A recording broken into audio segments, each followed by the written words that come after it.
فجر إسماعيل صنابي الشاب المغربي الذي نجا بأعجوبة من واقعة الجيتسكي التي راح ضحيتها اثنين من مواطنيه برصاص خفر السواحل الجزائري حقائق صادمة تهز الضمير الإنساني عن إرهاب النظام العسكري في الجزائر.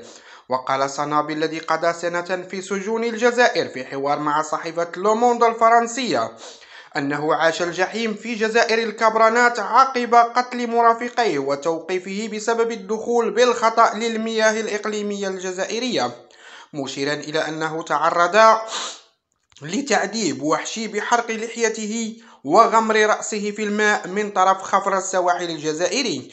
وأضاف أنه تعرض أيضا لاستجواب مهين مع أسئلة تبين الحالة المرضية للنظام الجزائري والقوات القمعية التابعة له، حيث طرحت عليه أسئلة من قبيل: هل أنت يهودي؟ هل زرت إسرائيل؟ لماذا تنطق بالشهادتين؟ هل أنت مسلم؟ وأورد صنابي أنه تعرض لتهديدات بالتعرض لعائلة زوجته الجزائرية في حال روى قصته بعد عودته إلى فرنسا.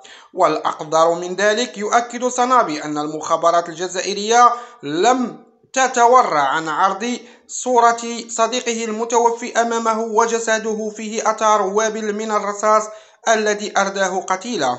هذا وسبق أن اعترفت السلطات الجزائرية رسميا بإطلاق النار على مصطافين مغاربة كانوا في رحلة بحرية على متن الدراجات المائية جيتسكي في 29 من غشت 2023، وذلك بعد دخولهم المياه الإقليمية الجزائرية بالخطأ.